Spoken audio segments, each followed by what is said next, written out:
Welcome into this Five Clubs conversation. I'm Gary Williams. When you get a chance to talk to somebody who's won a ton of major championships, you get excited. And that's one part of it. But the other part of the conversation I'm getting ready to have is because he's interesting. He's curious. He's a righteous dude. I'm talking about the 8-time major champion, Tom Watson. His thoughts on his life in the game and his journey in life in general. That's coming up right now.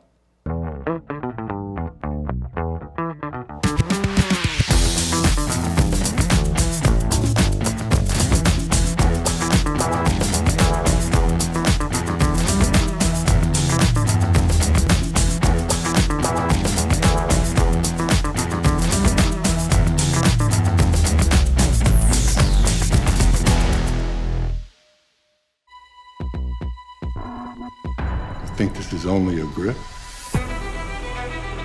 It's only my sole connection to this. It's only in my hands on every single shot. It's an extra 2 yards of carry when it matters most. Yeah, only a grip. Mine are only golf pride. Respect the grip. And with that, we welcome in the 8-time major champion, Tom Watson. Tom, how are you feeling? Well, I'm feeling all right. I had a little problem last November turning over in a go-kart, stuck my arm out, and just messed up my shoulder really badly. I had to have it replaced, and had some hand issues as well where I had operations. So right now, I can't swing the golf club very well, but it's getting a little bit better, and so things are looking up. Well, good. You mentioned before we got started, you're taking the grandkids out to the air show this weekend with the Blue Angels coming into town near where your farm is.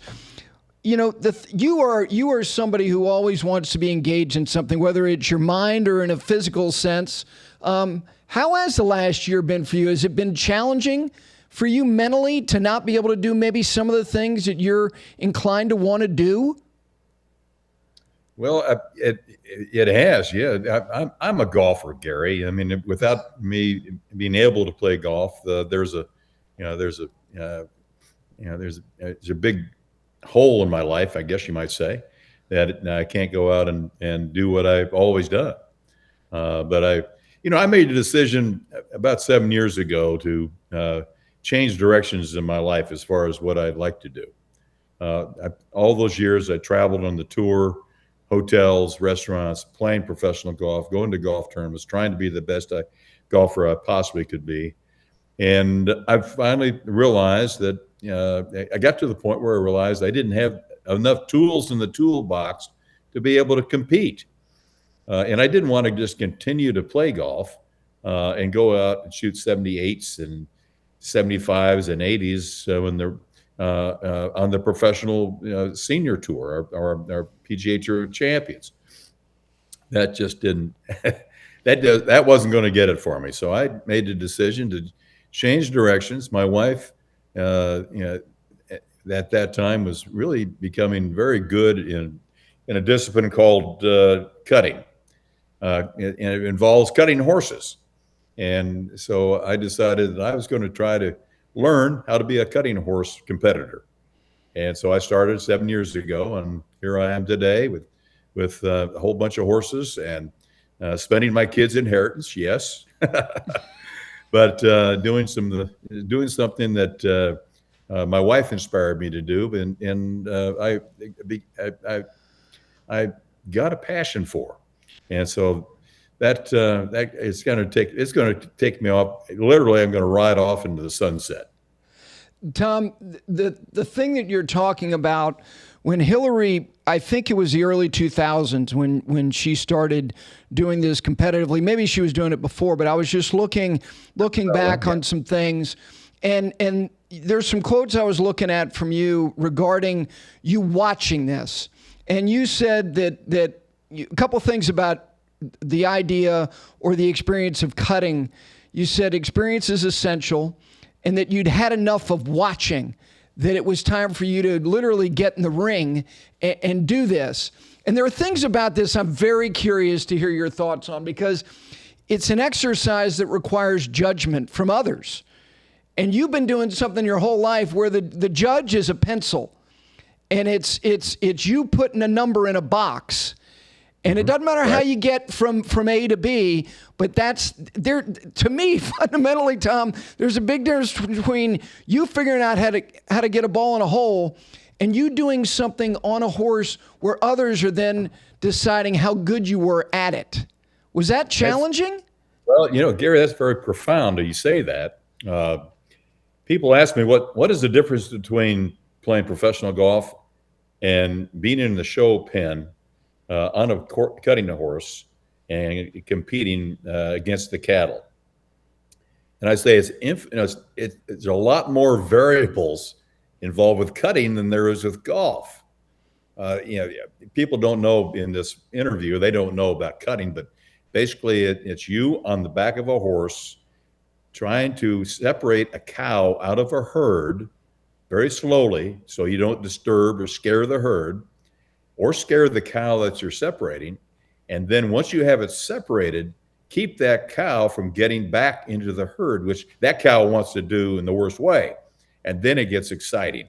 And you go back and forth and back and forth and back and forth, and it gets fast and furious. And that's the rush that I love about cutting. But there are variables involved here. You have the cow. You don't know what the cow's going to do. You have the horse. The horse is trained to do that, but you have to help the horse. You have to guide the horse many times with your feet.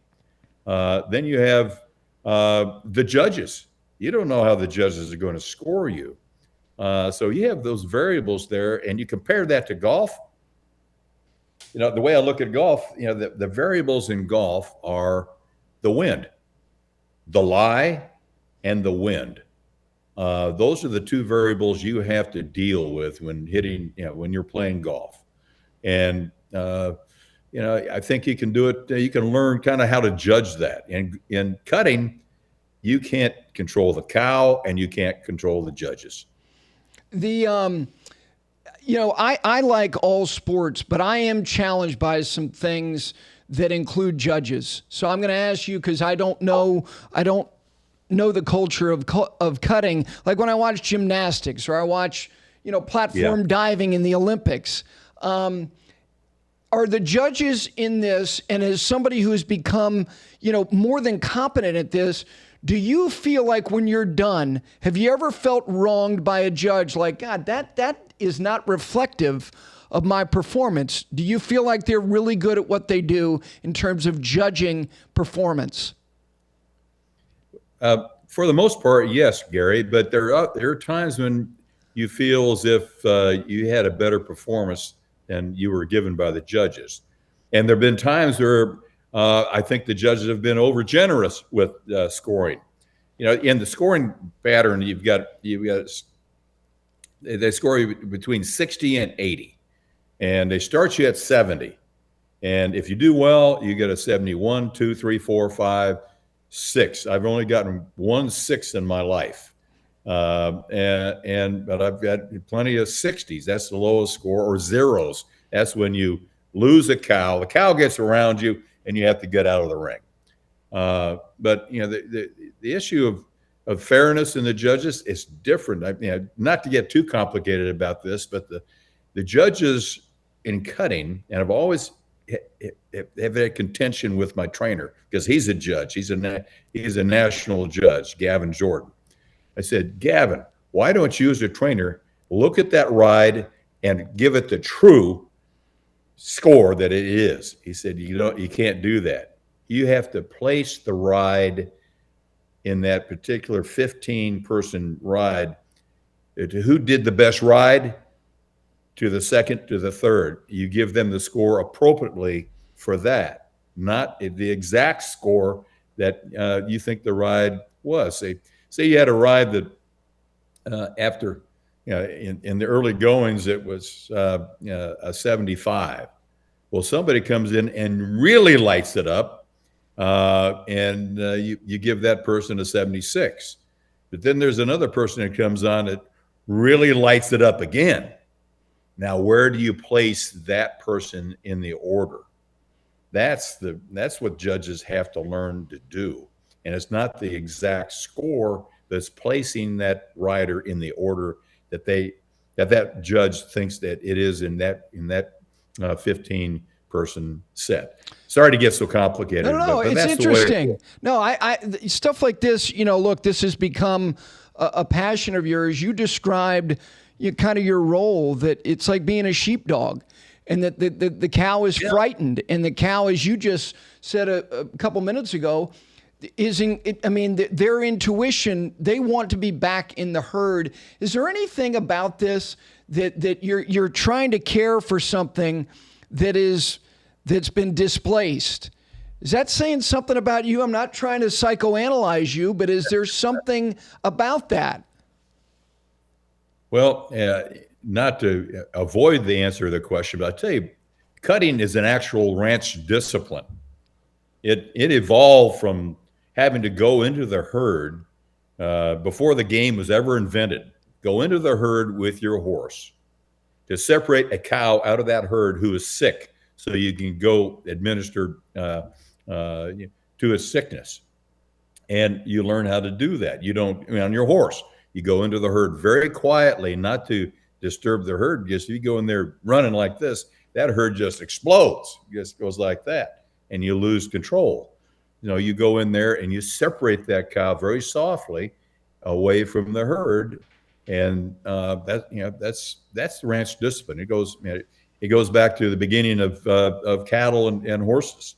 So it's a funny game, Gary, because the one thing that I didn't tell you what you do in this game is, once you separate the cow from the herd, you use your reins to do it. You use your reins to guide, in the bridle, the horse to get in the right position. You work that cow out of the herd.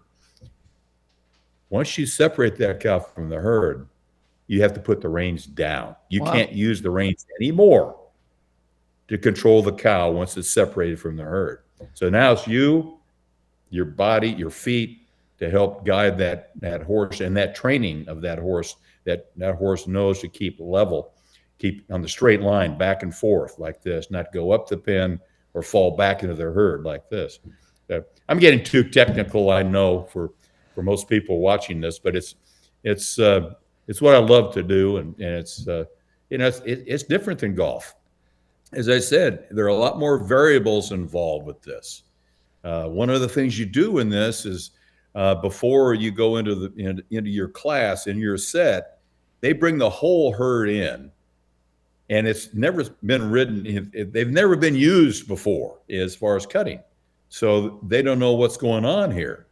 And so you have what they call a settler, a person on a horse that goes in the herd and walks through, sometimes runs a little bit, to get the cows used to a rider. During that time, you as the competitor are watching that herd and trying to identify as many cattle in that herd as possible by their markings. And so that when you go into the herd, you go into the corner, and your trainer or your person helping you said, take that red mott on the right-hand side over there, work it out, and when it gets in a good position, separate that one. So you'll learn, each herd, and the individual cows in that herd. That's part of the game. Right. Last thing on this, I think this was a couple years ago. You had a horse, one alley cat. Is that still your go-to horse? Is that horse still in the rotation? Absolutely. He's coming up to Kansas City this coming, and next week he's coming up to Kansas City. I'll be riding him in the American Royal Horse and Livestock Show. That's they have a cutting event, which is named after my wonderful wife Hillary, who's passed away. It's the Hillary Watson Memorial Cutting Horse Show. That's fantastic.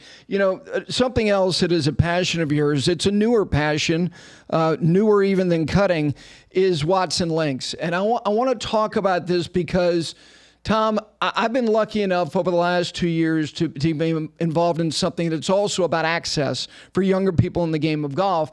But the genesis of this for you goes all the way back to your young life that was different from the lives of these kids that you're trying to engage in the game of golf. You had good fortune with your dad to play golf at Kansas City Country Club. Your dad, Ray, who was a good player. And Yeah, we had a golf course. My dad belonged to a golf club. Yep. And I could play that golf club as a kid. My dad taught me the game there, taught me how to, first lesson, I remember, this is the grip, son, turn your back to the target, and when you go through, finish with your belly button finished into the hole. That's the lesson he taught me. Grip, keep my head still, turn my back to the target, belly button to the hole. That was it. I was 6 years old. I had cut down hickory shafted 5-iron, I think. And from there, but I had, I could be dropped off there and I could go out and play by myself. You had access. Or access, right. And then my dad would come home from the office and sometimes he said, son, you want to go play 3 holes? This is when I was a little kid. I was 7, 8 years old. Yeah, Dad, let's go. And my dad had a passion for the game. And, and it very simply, I got that passion from my father. And that's what we're trying to do in Watson Links, Gary. What we have, Watson Links, very simply, is a mentorship program that mentors sign up and kids sign up to go play 9 holes free at 10 different golf courses here in Kansas City. And they sign up and the kids go out, they play golf, 9 holes with the mentors. We've had 100% approval of this program with the mentors and the kids. They're having a great time. But the thing I wanted to do was I wanted a bridge between the First Tee program and real golf. Because the First Tee program basically gets the kids started to, they learn how to swing the golf club. But sadly, they don't have a place to go play golf, a lot of them. And so they get up maybe 9, 10, and 11 years old. They go, it's kind of a summer camp for them. They learn how to play golf, but there's no place to go. So this is the bridge. This is where these kids now can sign up through kcfirsttee.org. Yep. They go to the website. There's a Watson Links link right there. They press on that, and it immediately goes to 2 sign-up lists. One for the kids to sign up with all the dates and the courses, and the other is mentor sign up with all the dates and the courses.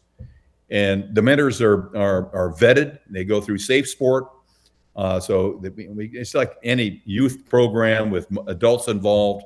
Safe Sport takes care of that. We've had an absolutely wonderful run here in Kansas City. But more importantly, Gary, we have had national interest. We have 13 different organizations around the country, one of which has already instituted Watson Links into their program. They want to do these programs in their community. Some are First Tee programs, some are not. And my ultimate goal here, and I'm just letting the cat out of the bag here, I want the National First Tee organization, Greg McLaughlin, and the National First Tee, to take this under the wing and promote this through their local chapters all around the country, because this is easy. It's easy to run. We're creating an app right now, which takes the burden off the person who runs this program. With all the sign-up times, the communications to the parents, communications to the golf course, communication with the kids. We're creating an app, and we're trying to get this app up and running for next year, that we can export out to all these different organizations that want this Watson Links program, so they can run this program very easily themselves. We do not run the programs other than our local program. We export this to programs that will run it themselves. And I just think, again, I go back to what you first said. It's very, my dad took me on the golf course. He played golf with me. I learned to love the game because of that. We're doing the same thing here with mentors and kids. Tom, I was lucky enough to have a similar experience as you did as a kid, and my dad was a member of the club. a club where you won a senior PGA. I grew up in Ridgewood, New Jersey. My parents were members at Ridgewood Country Club. And for whatever reason, as a frivolous kid, I knew I was lucky. Like, I didn't take it for granted. And there are a couple of things about what you're doing. I believe that access is inspirational. Whatever your interest might be, if you're a scientist or you're a ballerina or if you're a golfer, and getting access to places that turn on those interests, then the other part is the key part to me is the mentorship.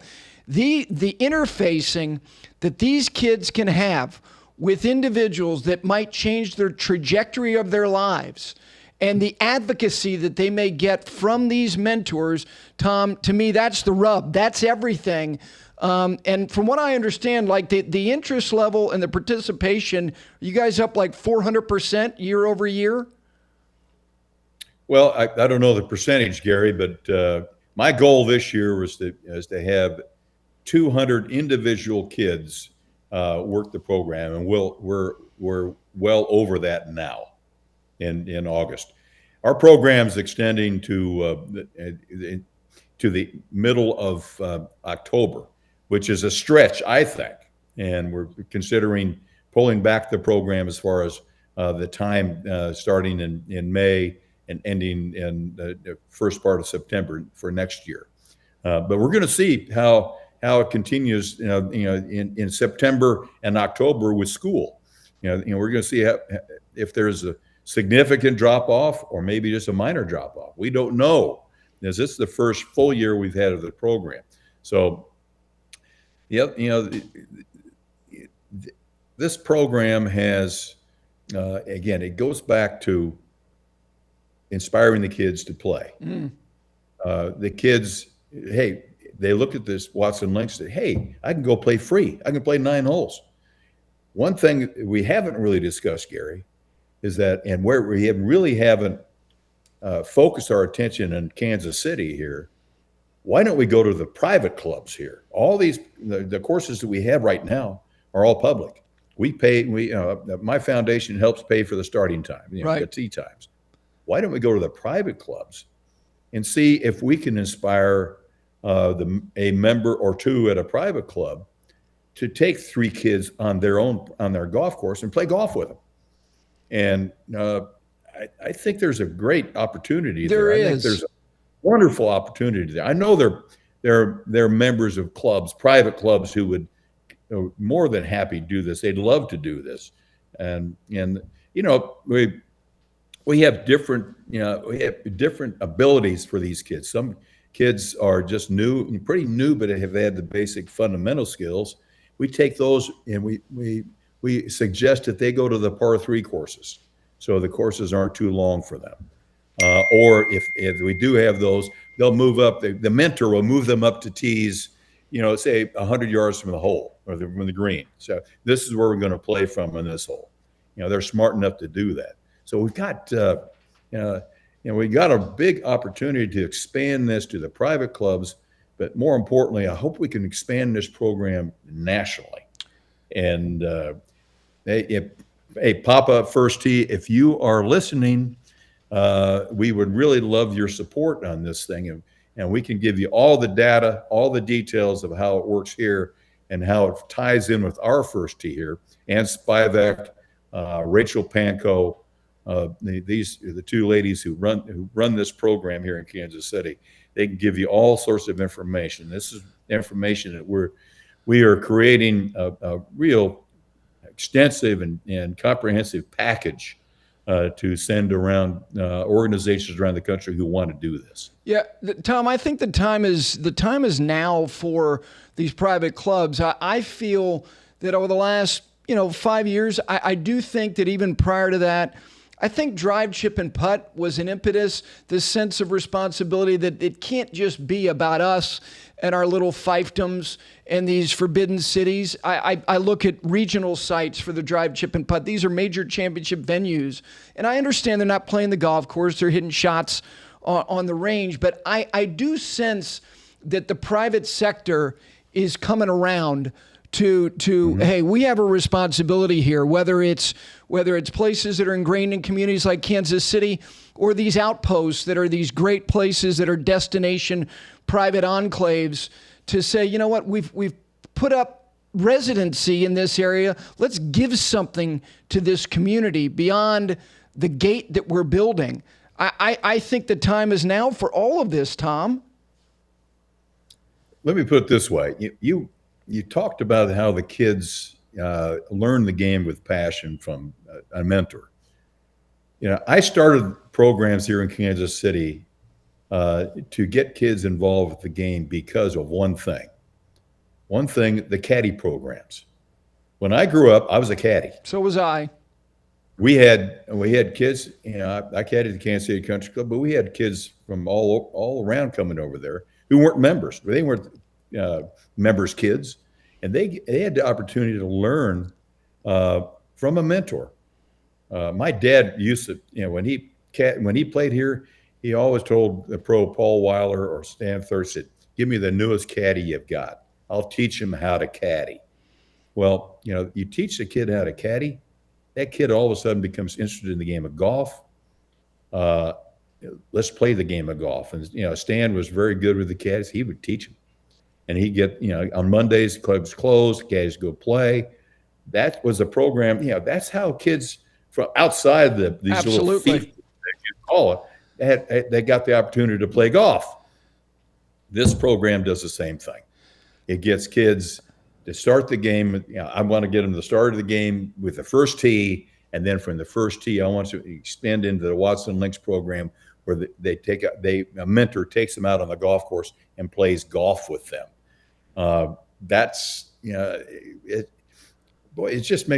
just common sense, Gary. It works. And my golf foundation is right at the top of the first page. They say, these foundations are there to create lifetime golfers. Without caddies, we didn't have that pipeline of kids from all walks of life to be able to learn how to play golf. With the first tee and Watson Links, we do.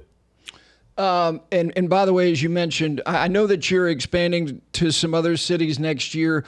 Anybody who's involved with the First Tee chapter anywhere in this country, you can inquire about this to possibly implement it through your own chapter, wherever it is. I'm gonna certainly talk to the folks here in Charlotte that has a terrific chapter. Raleigh, North Carolina's Gil Hance is building a little short course pro bono for that new chapter over there.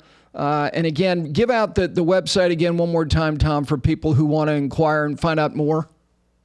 Why don't they go to firsttkc.org. Okay. firsttkc.org, and go to that website. You'll see Watson Links underneath the header. Click, just push that, and you'll see how it works. The mentorship program. The mentor program and the kids sign up. If anybody else wants anything more, please inquire at the firsttee.kc.org, and we can get the information to them. As I said, we have a very comprehensive pro forma, if you will, of how our operation works. If you're really interested to see it, we certainly can send it to you. Very good. I've always thought that the best opinions were the most well-informed opinions. You made a decision in the early part of the summer to send an open letter to Jay Monahan. And what I found most effective about the letter, Tom, was that it wasn't in the form of condemnation. It was an inquiry. It was a series of questions asking, with respect to certain things that you wanted to be more well-informed on, which is probably exactly the entire membership. How much, if any, trepidation did you have about penning that letter? I had none. This was a complete departure of what I thought where I thought the tour should go. And the sad thing about it, Gary, is that the questions in that letter have not been answered. Not a single one. We're waiting for the answers. And I can't comment on it until we get the answers. The one of the things that you said at the outset of the letter was that there was an absence of due process. If it's a member-run organization, how in the world could that happen? It's not member-run if you don't have if you don't control the board, and now they do. Tiger Woods has now been added to the board, and now there's a voting majority of the PGA Tour players on the board. We'll see what happens. Yeah, we'll see what happens. Do you think Tiger being activated in this way? Are you encouraged by that? I think that the board needed a restructuring, that the players had voting. They had voting power, because this is a players' organization, and it seemed as if, it didn't seem as if this organization went outside of of the due process. As you said, the process wasn't transparent at all. There were no players involved in the negotiations with PIF and Yasser. That needed to be, and that was a huge mistake, I think, and I think the players thought so too. Don't you? Yeah, absolutely. Everything involved in the process, a single player. Well, I don't care what, but a single player needed to be involved with that, at least because we are a players' organization, right? Yes. We have people making decisions that really shape the future of PGA Tour professional golf. And without player participation in those decisions, they're going the wrong direction.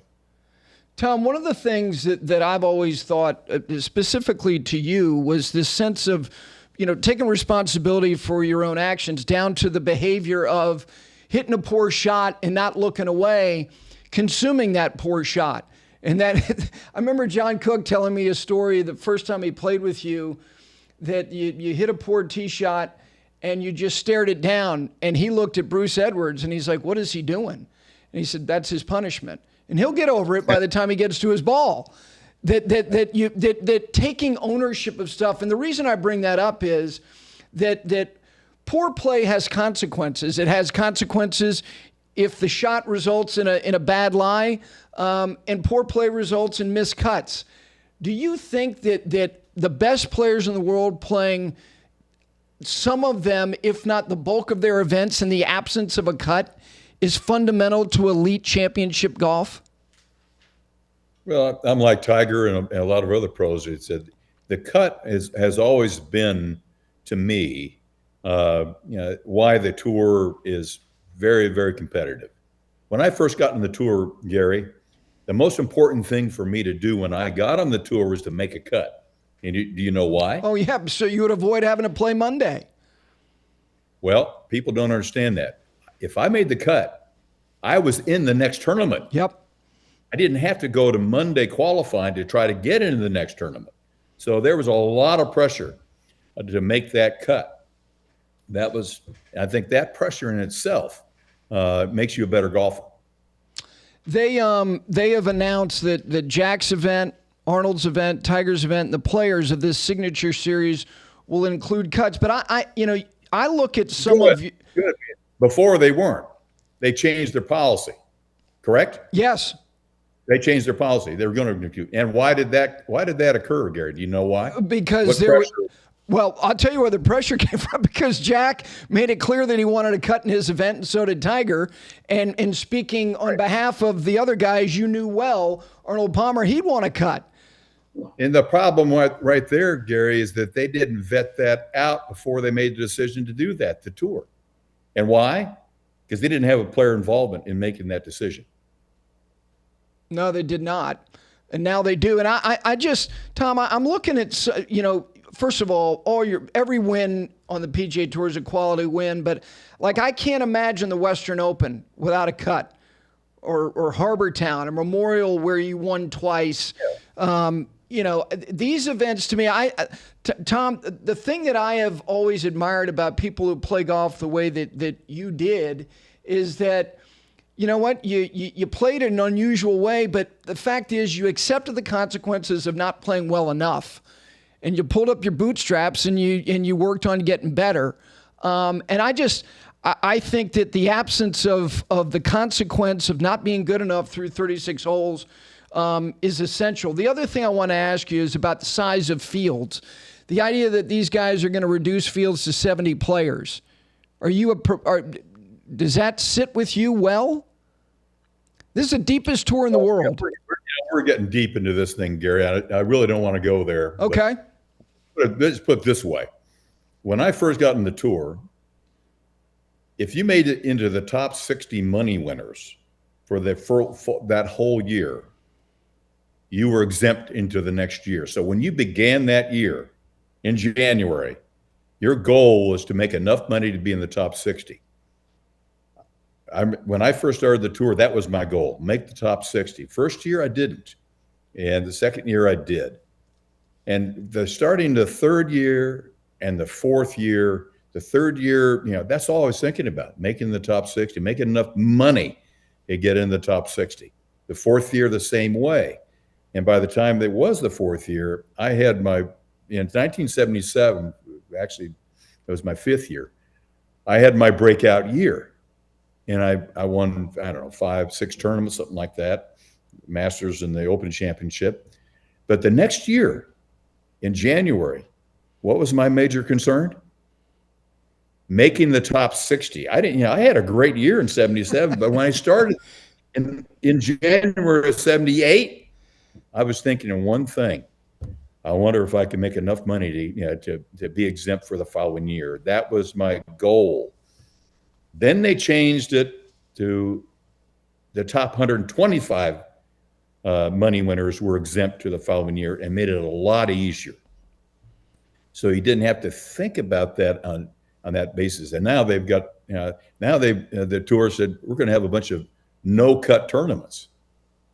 And, this tour has expanded greatly into areas where I think it basically separates the players who make it into that top level, to make it in that top 50 from those players who are not in that top 50. And that's the danger I see with what has come down the pike as far as what they're planning on doing for 2024. I really have an issue with that. I think that the tour board, now comprised of a majority of tour players, need to address that and see, okay, do we have tournaments with no cuts? Do we have reduced fields? What's the best product that we can put out there for the tour? And the players, but also the sponsors and also television. They have to consider all that. And I think they didn't think that out properly. I think that they, with the majority of the players and the policy board now, they will. You mentioned 77. That was the first year that you were on a Ryder Cup team. And Tom, it's hard to fathom that you were the last captain to win on the road. 30 years. And I get it.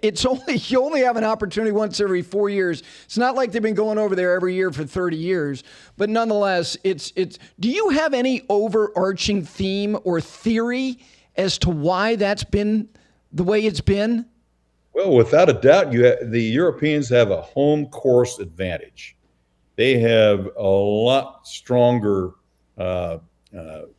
fan support than we do here. We have good fan support here in the U.S., but when it's in Europe, I mean, it's huge. And their fan support over there is big.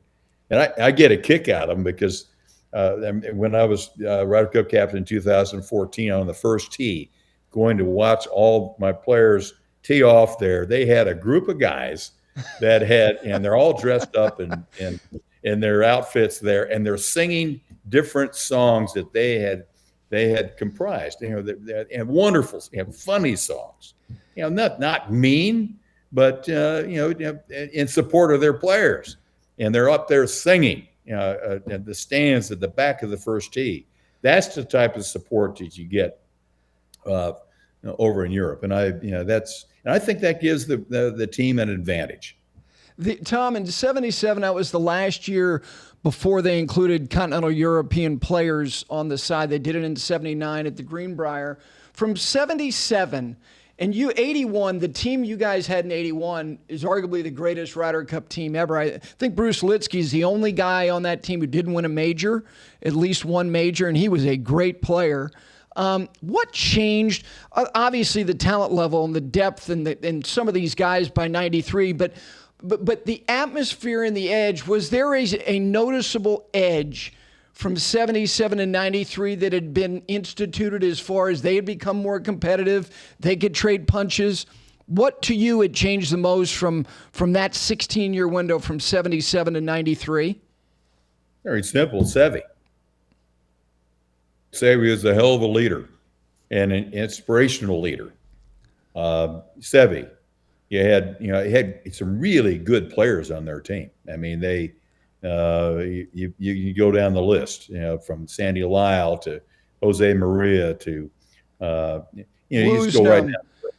Yeah, and they had the guns, and did we have the guns? I think some of our teams are weaker than their teams going in there, without a doubt. They had better on paper. They were better players. Now, the U.S. always thought that we were the better players because we're the big dog, right? But it wasn't the case when Seve came along, and the Europeans really were. They had a lot of strong players that they played, and they took us to the woodshed, several times. They especially did. Over there. Tom, the '93 team. First of all, at this point, it had become a big deal in this country. It was in the '80s. It was on a tape delay. You'd have to. It was such a modest audience. By '93, people were getting up in the middle of the night and watching matches from the Belfry. That team, you had 4 rookies on that team. Davis Love was a rookie. Lee Jansen had won the U.S. Open. John Cook was his lone Ryder Cup. Jim Gallagher Jr. But you added, your captain's picks were Ray Floyd, who was 51 years old, and Lanny Watkins, who was 43, and they were playing in their 8th Ryder Cups. Do you remember your decision-making that went into picking Ray, who had been the captain 2 years before? Sure. It was, I told the players this, a lot of the players who were on the cut line, basically just outside the cut line, weren't playing well, Gary. They had a lousy summer. They weren't playing well. I want to go with horses that are running well. And I didn't have much choice other than to take the best experienced, toughest competitor that I knew of. And there, 2 of them were Ray Floyd and Lanny Watkins. And Ray, by the way, won his singles match against Jose Maria Olazabal, which was great. I do want to ask you a couple other things about '93. Freddie Couples, who was absolutely one of the best players in the world, he came into Sunday. He was 0-3-1. He played every session, and you put him out first in singles. Do you remember why? What was the motivation of sending him out as your lead dog? Well, I wanted him, to get the team on. I wanted to let him take the reins, and it was time. I think he was due. Let's put it that way. I thought he was due, and to take the reins in that thing. So, I wanted the strong players to end, and I think the Europeans, their policy is to get the stronger players out first to get a lead. And they were very successful doing that. Always wanted to have the strongest, or what I thought were the toughest competitors at the end. To say if the match came down to the end, it would have would have the gumption to be able to play and to compete. Your last 7 matches, your team went 5-0-2. You guys, you talk about closing a Ryder Cup on the road. Your guys didn't lose any of the last 7 matches, and Davis, it just so happened, he was kind of in the middle he was the 7th match out, but it wound up being the deciding one. How challenging is that as you're processing where guys are and you're helpless. You're the captain. You put them out there. They do the best they can. What do you remember most about the last 90 minutes of that Sunday? Well, I remember watching Constantino Rocca 3-putt 17 to allow Davis back into the match. Davis is one down, and Constantino Rocca 3-putted for bogey at the 17th of par 5, and it turned that match right there, and Davis making the 4 or 5 footer in the last 12 for par to win the match. That put us, and put us over the top.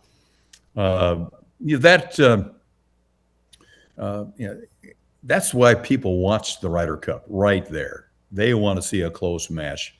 In 2014, it wasn't close. The Europeans, the Europeans just kicked our butts. They made going over. They made like 50 to 60 more birdies than we did throughout the entire matches.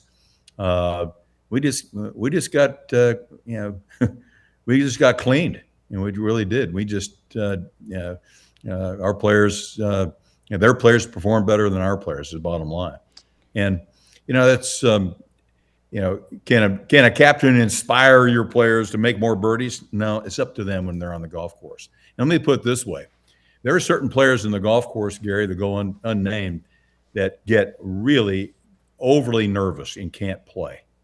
They have a real hard time playing under that pressure. The only way that those players can play effectively is to put them under that pressure under which they can't play, and let them experience it so that they know they can learn how to play under that pressure.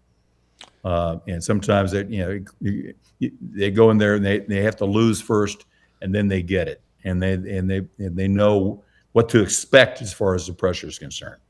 The Ryder Cup pressure is the most pressure that any player plays under, I believe. I know it happened. It was like that with me, and you have to experience that, and you have to learn to deal with that pressure. And it's the same for the other team as well. And how do you inspire? How do you?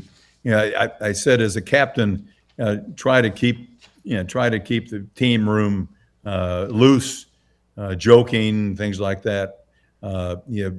I'm not much of a jokester. You let the players who do that naturally, kind of run the team room. That's what you try to do as a captain, but to reduce the pressure. But everybody's under that same pressure.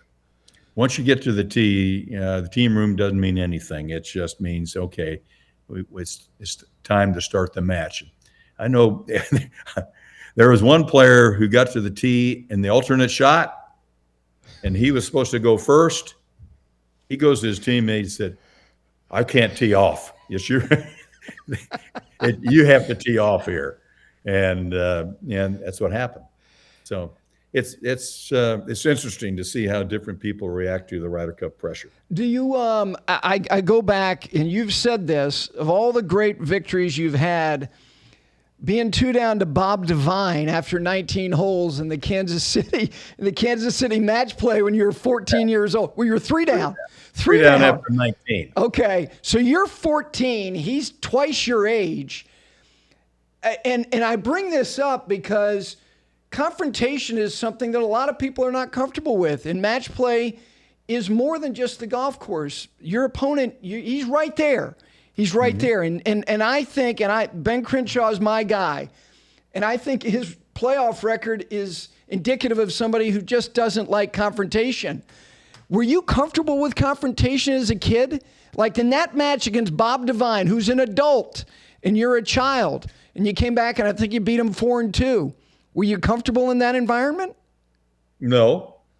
You're never comfortable in that environment. No. Okay.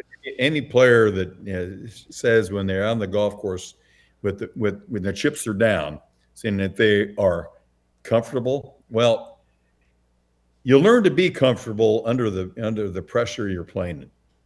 Okay. But you have to experience it first to know what it feels like. How do you react to it? When I first was under a lot of pressure early in my career in the tour, it made me go faster. It made my swing get faster. My walk was faster. My decision-making process was faster. And finally, I was, I kind of learned from Byron and from Lanny Watkins. I said, just walk a step slower, just a pace. Just pace yourself just a step slower. Don't charge up there. I remember charging up the hill with Johnny Miller at the Masters teeing off the first hole, and Johnny looking at me, he said, I can't even feel this hill. I mean, it's so light. My feet are so light. You tend to go too fast when you haven't played under pressure. You have to learn to live within the framework of the pressure and that I learned to do that. And the Ryder Cup pressure is no different. It's greater, but you have to learn how to play under that pressure. So playing Bob Devine, yeah. I was a kid. I was under pressure. Playing the last 18 holes, Bob didn't play very well. Frankly, I think he shot like 78 or something like that, and I shot like 74 and won 4 and 2. So I didn't go out there and run the tables and make a lot of birdies. He didn't. He didn't. So that's match play for you. So when you go out and play professional golf for a living, you'll learn how to. There's a level of pressure. There's a low level. You have to not let your pressure get below that and make it too easy, or make it where you just you feel like I've got it like this. Byron Nelson always said he always played better golf when he was a little bit unsure of his golf swing. He said when he went out and had a perfect warm-up session, he said that was dangerous for me. He'd go out and make mistakes, careless mistakes. He says, well, I've got this. You got to be, you got to really focus. And the upper level of that pressure, you basically learn that you can deal in that level of pressure right in there. But there's always pressure there, Gary. I don't care who you are. You tee up in a golf tournament where the chips are down, there's a level of pressure under which you play. And, it's like that in all sport. I promise you.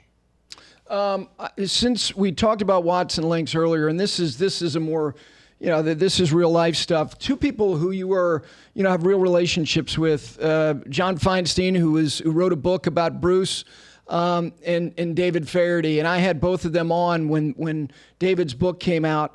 And I remembered, Tom, watching the episode of Faraday that you did from your property. You were sitting at a table and you were talking about David's journey. And I bring this up for a couple reasons, because I can just tell you, when I was watching that, I was working at Golf Channel at the time, and for whatever reason, it penetrated me, because I didn't know at that time whether alcohol had gotten a grip on me, and it did. And thankfully, I'm in recovery. But you said something to him sitting there that day, and I became conscious of it, almost to the point of being self-conscious of it. You said, I knew when I looked in your eyes that you were sick, that you were not well. And he said, how did you know? And you said, because it was like looking at myself. Having that conversation and the idea of helping someone who was really struggling. His life was in jeopardy, truly, as somebody who was an alcoholic as I am. People who talk about, like, there's paradoxes in life, and the idea of you can't keep it unless you give it away. This sense of responsibility that you had that day, and I'm sure many other days, just, if you don't mind just talking about that, having that conversation with him, which was very real. The one thing I did not know was that you had Nicholas waiting in the wings with the plane if David balked and said, I'm not going with you, where I think it was back to Kansas City to get the first stage of help. Just having that conversation. The conversation was as you described, and my struggles with alcohol were. I finally, was intervened, and I took it, and I wanted to get sober. And going through the process of going through the program of AA and things like that, you learn, you work the steps, and you get to the 12th step, Gary. And the 12th step is when you really get through the first 11 steps, you carry the message to other alcoholics, and you do it not by promotion, but by attraction. And by saying those words, say, how did I know I was, Dave said, how do you know I'm sick? I said, because I see the reflection of me in your eyes. And to tell them that, told them that, I understand where you are. And if you want help, travel the road with me. And, I'll show you the way. And then you take the reins and you do it yourself, because only you can do it yourself. You can have people help you, but you have to make the decision that your life has become unmanageable through your abuse of alcohol or drugs. And that's the message that I think that David got from me. And one of the things that I go around the world. And I meet up with people who come up to me and said, I'm a friend of Bill. Yep.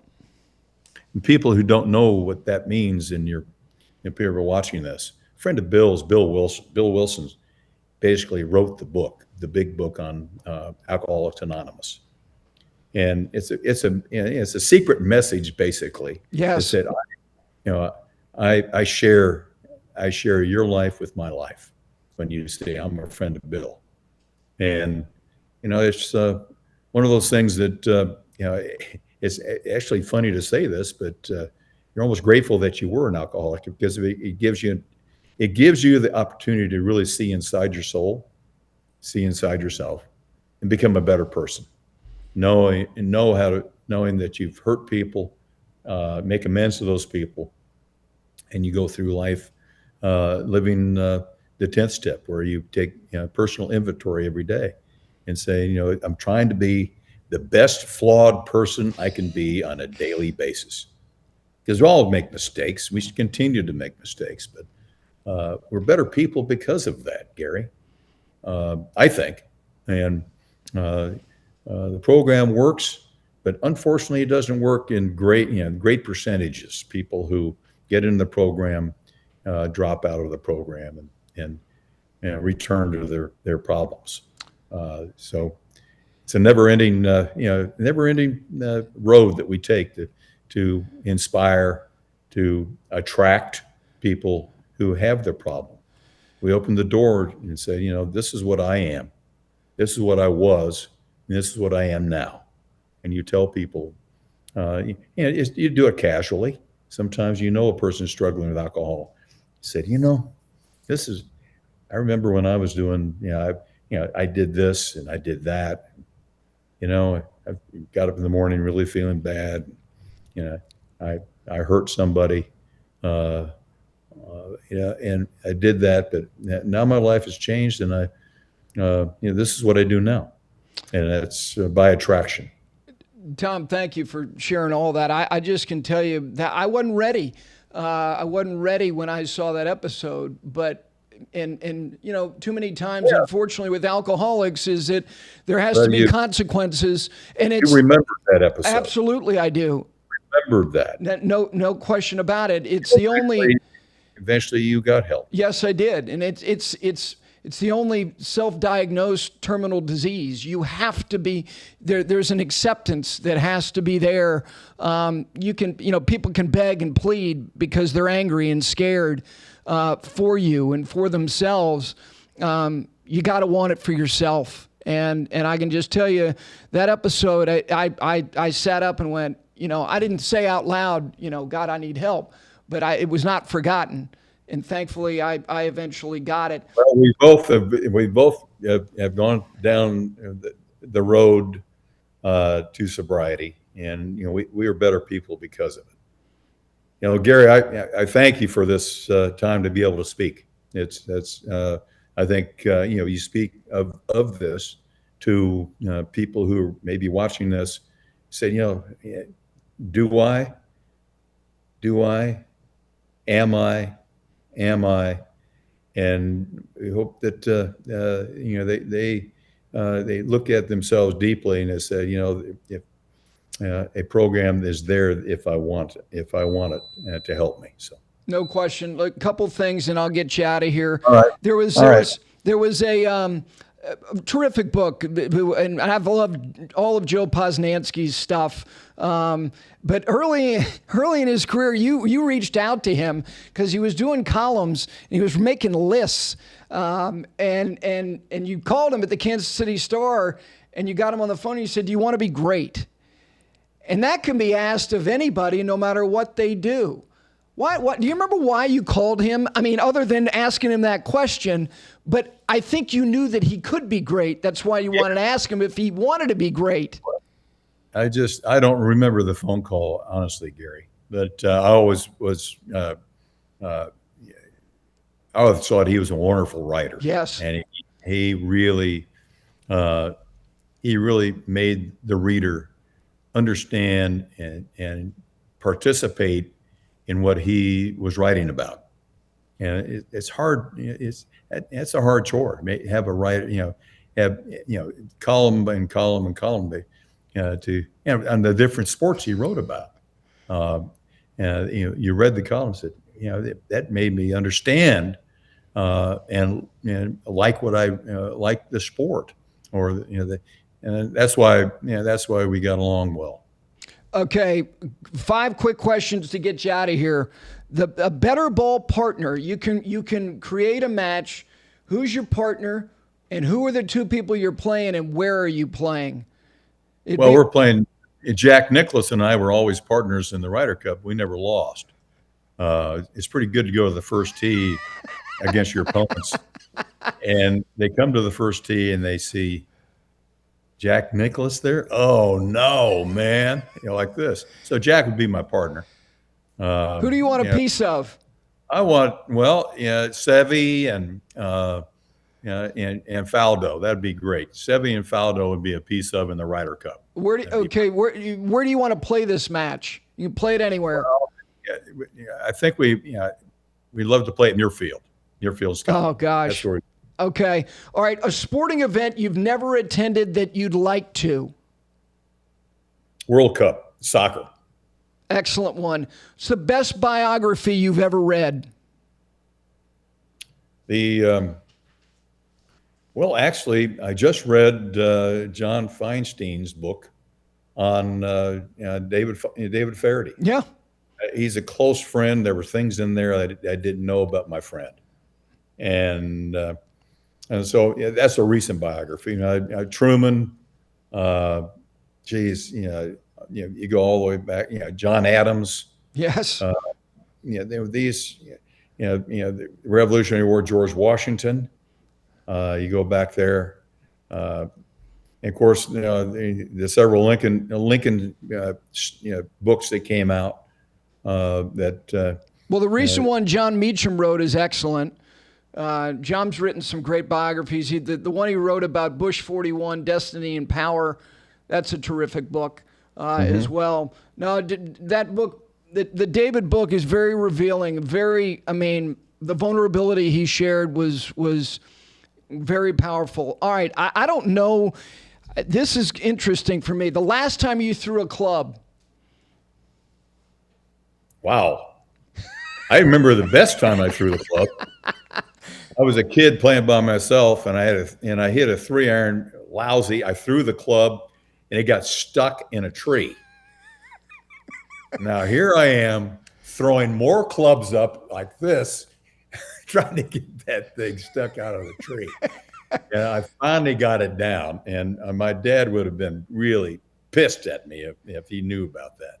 I told him the story, but later on, I also told him the story when I bent or broke the shaft when I threw a club, and I didn't tell him the story. He found out about it. Said, "All right, son, that's $10." Wow. Yeah, and $10 was a lot of money back then. Oh my gosh.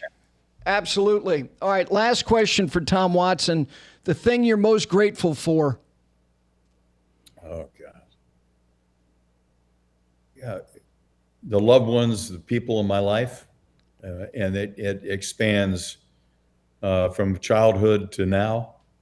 I mean, I'm most grateful for the relationships, the loving relationships that I have with people. Tom, enjoy the air show with the grandkids this weekend. Thanks, I'm Gary. glad you're feeling better. And thank you so much for indulging me and giving all this time. Okay. All right, Gary, you take care. Thank you. Cheers. Well, really appreciate Tom Watson taking that time. It's interesting, when I said if you were watching this, you saw it, but if you're just listening, when I said the name Bob Devine, this wry grin came over his face like, yeah, I got that guy. When he was 14, beating a guy twice his age in the Kansas City match play. It's a hell of a life. Obviously, one of the great careers of all time. I appreciate him, but appreciate all of you out there for listening and watching this Five Clubs conversation. We'll see you next week.